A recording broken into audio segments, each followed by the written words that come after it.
السلام علیکم ورحمۃ اللہ وبرکاتہ۔ بسم اللہ الرحمن الرحیم۔ Learn Islamic education YouTube channel میں آپ سب کو خوش آمدید۔ ہم سیکھ رہے تھے قرآنی عربی لیول 1 میں آج ہمارا چھٹا سبق ہے۔ آج کے سبق میں ہم پڑھیں گے مزید الفاظ۔ اس سبق میں ہم پڑھیں گے چند الفاظ ضمائر مؤنثہ کے ساتھ۔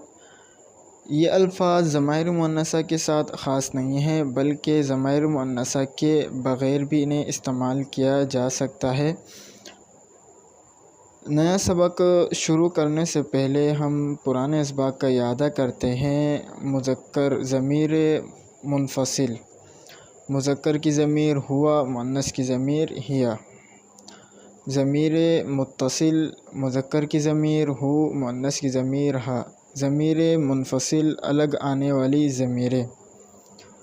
یہ ضمائر مؤنث کی ہے۔ ہیا، ہما، ہننا غائب کے لیے، انتی، انتما، انتنا حاضر کے لیے، انا، نحن متکلم کے لیے۔ ضمیر متصل، یہ ضمائر مؤنث کی ہے۔ ہا، ہما، ہننا غائب کے لیے، کی، کما، کننا حاضر کے لیے، یینا متکلم کے لیے۔ پہلے 4 اسباق میں مذکر اور اگلے 4 اسباق میں مؤنث کے صیغے۔ ضمیر منفصل مذکر، ہوا، ہما، ہم۔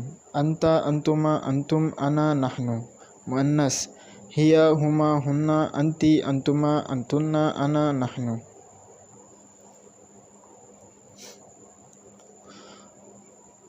مذکر اور مؤنث کے صیغے الگ الگ یاد کیجیے۔ ضمیر متصل مذکر، ہو، ہما، ہم، کا، کما، کم، یینا۔ مؤنث، ہا، ہما، ہننا، کی، کما، کننا، یینا۔ نیا سبق، مزید 6 الفاظ۔ پہلا لفظ ہے دونا۔ دونا جس کا معنی ہے بغیر۔ لدا پاس، کلن پورا، بعضن کچھ، اقل بہت کم یا کم سے کم، اکثر بہت زیادہ یا اکثر۔ اشاروں کے ساتھ گردان پڑھیے، پہلے بغیر ترجمے پھر ترجمے کے ساتھ۔ دونہو اس کے بغیر، اس ایک کے بغیر۔ دونہما ان 2 کے بغیر۔ دونہم ان سب کے بغیر۔ دونکا آپ کے بغیر۔ دونکما آپ 2 کے بغیر۔ دونکم آپ سب کے بغیر۔ دونی میرے بغیر۔ دوننا ہم سب کے بغیر۔ تو یہ میں نے ایک مثال آپ کے سامنے پیش کیا ہے کہ کس طرح سے پڑھا جائے گا۔ پہلے آپ اس کو بغیر ترجمے کے پڑھیں، پھر ترجمہ کرتے ہوئے پڑھیں اور اسے سمجھنے کی کوشش کریں کہ ان الفاظ کو کس طرح استعمال کیا جاتا ہے۔ اسی طرح ہے لدیہ اس کے پاس۔ لدیہما ان 2 کے پاس۔ لدیہم ان سب کے پاس۔ لدیکا آپ کے پاس۔ لدیکما آپ 2 کے پاس۔ لدیکم آپ سب کے پاس۔ لدیہ میرے پاس۔ لدینا ہم سب کے پاس۔ آپ اس کی مشق اس طرح کریں گے، پہلے آپ اس کو بغیر ترجمے کے پڑھیں گے۔ مثلا کلہ، کلہما، کلہم، کلکا، کلکما، کلکم، کلی، کلنا۔ پھر اس کے بعد آپ اس کو ترجمے کے ساتھ پڑھیں گے۔ کلہ اس کا پورا۔ کلہما آپ ان 2 کا پورا۔ کلہم ان سب کا پورا۔ کلکا آپ کا پورا۔ کلکما آپ 2 کا پورا۔ کلکم آپ سب کا پورا۔ کلی میرا پورا۔ کلنا ہم سب کا پورا۔ تو اسی طرح بعضہ، اقلہ، اکثرہ ان کی مشق کرنی ہے آپ کو۔ اشاروں کے ساتھ گردان پڑھیے، پہلے بغیر ترجمے پھر ترجمے کے ساتھ۔ پہلے جو تھے وہ مذکر کے ضمائر کے ساتھ تھے اور یہ جو ہے مؤنث کے ضمائر کے ساتھ ہے، تو لہٰذا مؤنث اور مذکر دونوں ضمائر کے ساتھ اب اس کی اچھی طرح مشق کر لیں۔ اب اس کی مثال ہم دیکھ لیتے ہیں قرآن کریم میں کس طرح استعمال ہوا ہے۔ دونا بغیر، لدا پاس۔ بسم اللہ الرحمن الرحیم۔ لا تتخذوا بطانة من دونکم نہ بناؤ رازدار اپنے غیر میں سے۔ من دونکم دون غیر۔ ما یبدل القول لدیہ نہیں بدلی جاتی بات میرے پاس۔ لدیہ لدا پاس، لدیہ میرے پاس۔ دونا لدا ان کی اور مثال قرآن کریم میں وَمِن دُونِهِمَا جَنَّتَانِ اور ان 2 کے علاوہ 2 باغ اور ہوں گے۔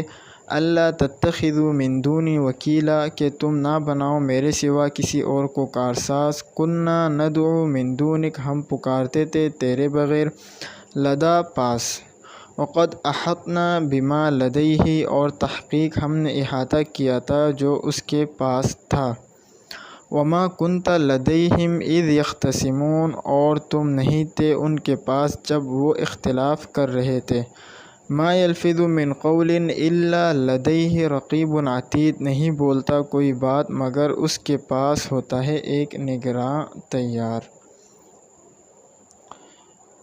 اسی طرح کل بعض، کل سب، بعض کچھ، وَيَكُونَ الدِّينُ كُلُّهُ لِلَّهِ، اور ہو جائے دین سارے کا سارا اللہ کے لیے، کلہ سارے کا سارا، بعضکم لبعض عدو، تم میں سے بعض دوسرے بعض کے دشمن ہوں گے، بعضکم تم میں سے بعض، لبعض دوسرے بعض کے، کل اور بعض قرآن کریم میں ان کی اور مثال، فسجد الملائکۃ کلہم اجمعون، پس سجدہ کیا فرشتوں نے سب کے سب، کلہم اجمعون سب کے سب، ان الامر کلہ للہ، بے شک حکم تو سارے کا سارا اللہ کا ہے، تو کلہ اس کا ترجمہ مختلف کیا جاتا ہے لیکن مفہوم ایک ہی نکلتا ہے، یعنی سب، تمام، پورا، تو یہاں سارے کا سارا سے ترجمہ کیا گیا ہے کلہ کا، لیظہرہ علی الدین کلی،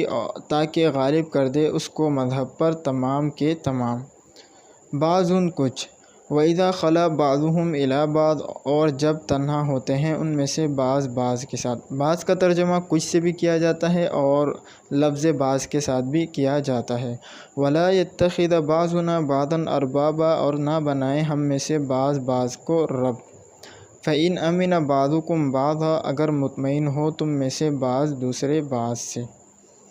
اسی طرح ہے اقل، اکثر، عقل کا ترجمہ بہت کم ہے، اور اسی طرح کم سے کم بھی اس کا ترجمہ ہوتا ہے، اکثر بہت زیادہ، اور اس کا ترجمہ لفظ اکثر سے بھی کیا جاتا ہے، انا اقل منک مالا، میں بہت کم ہوں تم سے مال میں،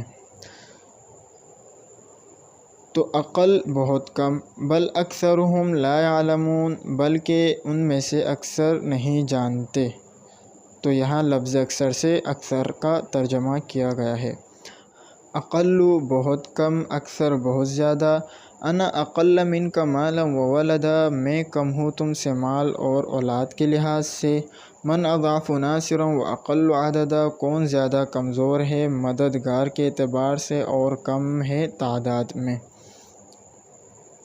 اور دونوں مرتبہ اس کے ساتھ ضمیر نہیں ہے، تو یہ بغیر ضمائر کے ساتھ بھی استعمال ہوتا ہے، اکثر بہت زیادہ، بل اکثرهم لا یؤمنون، بلکہ ان میں سے اکثر لوگ ایمان نہیں لاتے، یہاں اکثر کا ترجمہ لفظ اکثر سے کیا گیا ہے، وَأَنَّ أَكْثَرَكُمْ فَاسِقُونَ، اور بے شک تم میں سے اکثر لوگ نافرمان ہیں، وَلَا تَجِدُوا أَكْثَرَهُمْ شَاكِرِينَ، اور تم نہیں پاؤ گے ان میں سے اکثر کو شکر کرنے والے۔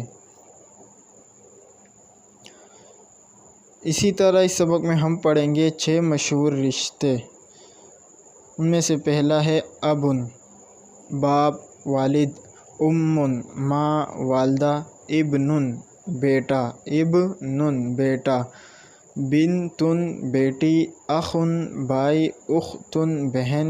ان الفاظ کو ان کے معنی کے ساتھ اچھی طرح ذہن نشین کر لیں، پھر اس کے بعد ان کے مشق بھی ضرور کریں ضمائر کے ساتھ، جیسے ابوہ، ابوہما، ابوہم، ابوکا، ابوکما، ابوکم، ابی، ابونا۔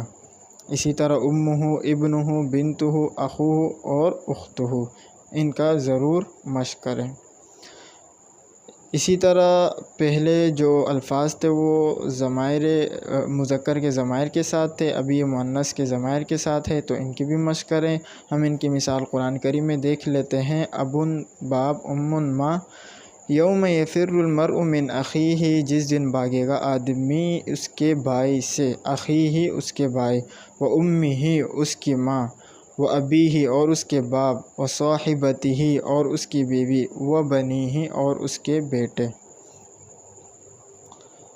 اسی طرح اور مثال ابن اور امن کی، ان ابانا لفی ضلال مبین، بے شک ہمارے والد کسی کھلی غلط فہمی میں ہیں۔ ما کان ابو کی امرأ سوء، نہیں تھا تمہارا باپ کوئی برا آدمی، و ابونا شیخ کبیر، اور ہمارے والد بہت بوڑھے آدمی ہیں، ماں و امہ صدیقہ، اور ان کی ماں صدیقہ تھی، وما کانت امک بغیہ، اور نہیں تھی تمہاری ماں بری عورت، حملتہ امہ وہنا علی وہن، اٹھائے رکھا اسے اس کی ماں نے کمزوری پر کمزوری کے باوجود۔ اس کے بعد ہے ابن بنتن، ابن بیٹا، بنتن بیٹی، مل مسیح ابن مریم الا رسول، نہیں مسیح بیٹے مریم کے مگر رسول، و مریم ابنت عمران، اور مریم بیٹی عمران کی۔ ابن بیٹا، ابنتن بیٹی۔ ابنتن اور بنتن یہ دونوں لفظ استعمال ہوتے ہیں بیٹی کے لیے۔ ابن اور بنتن کی اور مثال، رب ان ابنی من اہلی، اے میرے پروردگار میرا بیٹا میرے گھر ہی کا ایک فرد ہے۔ وَإِذْ قَالَ لُقْمَانُ لِابْنِهِ، اور جب کہا لقمان نے اپنے بیٹے سے، ان ابنک سرق، یقیناً آپ کے بیٹے نے چوری کی تھی، ان ابنک سرق، یقیناً آپ کے بیٹے نے چوری کی تھی۔ اس کے بعد ہے بنتن بیٹی، قل لازواجک و بناتک، کہہ دیجئے اپنی بیویوں اور بیٹیوں سے، بنتن کی جمع ہے بناتن۔ حرمت علیکم امہاتکم و بناتکم، حرام کی گئی ہے تم پر تمہاری مائیں اور تمہاری بیٹیاں، ہؤلاء بناتی، یہ میری بیٹیاں ہیں۔ اس کے بعد ہے اخن اور اختن، اخن بھائی، اختن بہن، لا املک الا نفسی و اخی، نہیں میں مالک مگر اپنی جان کا اور اپنے بھائی کا، ہی اکبر من اختہا، وہ بڑی تھی اپنی بہن سے۔ اس کی اور مثال، اخن بھائی، فارسل معنا اخانا، لہذا آپ بھیج دیجئے ہمارے ساتھ ہمارا بھائی، فمن عفی لہ من اخیہ، پس جسے معاف کر دیا جائے اس کے بھائی کی طرف سے، الذین قالوا لاخوانہم، وہ لوگ جنہوں نے کہا اپنے بھائیوں سے، اخوان اخن کی جمع ہیں۔ اختن بہن، اذ تمشی اختک، اس وقت کا تصور کرو جب چلتی تھی تمہاری بہن، وقالت لاختہ قصیہ، اور کہا اس کی بہن سے کہ سراغ لگاؤ اس کا، کلما دخلت امۃ لعنت اختہا، جب بھی داخل ہوگی امت لعنت کرے گی دوسری پر۔ تو یہاں اختن سے مراد دوسری امت مراد لی گئی ہے، یہ اختن کا مجازی معنی ہے، اصل معنی اس کا استعمال ہوتا ہے بہن کے لیے، جو یعنی رشتہ داری کے لیے استعمال ہوتا ہے بہن کے لیے، لیکن کبھی مجازی معنی پر اسے محمول کیا جاتا ہے، جیسے کہ یہاں کیا گیا ہے، کلما دخلت امۃ لعنت اختہا، جب بھی داخل ہوگی امت لعنت کرے گی دوسری پر، تو اختہا دوسری امت، تو یہاں سے اخت سے دوسری امت مراد لی گئی ہے، مجازی معنی لیا گیا ہے۔ تو آج کا ہمارا سبق یہیں ختم ہوتا ہے۔ اس سبق میں ہم نے الحمدللہ 12 نئے الفاظ سیکھے جو قرآن شریف میں 922 مرتبہ آئے ہیں۔ قرآن میں کل تقریباً 4500 الفاظ ہے جو تقریباً 78000 بار آئے ہیں۔ تو آج کا ہمارے سبق کا یہی اختتام ہوتا ہے، انشاءاللہ ملتے ہیں اگلے سبق میں۔ السلام علیکم ورحمۃ اللہ وبرکاتہ۔ اگر آپ اس کورس کو مزید بہتر انداز میں کرنا چاہتے ہیں تو ہمارے ٹیلی گرام گروپ کو جوائن کریں، جس کا لنک اس ویڈیو کے ڈسکرپشن میں موجود ہے۔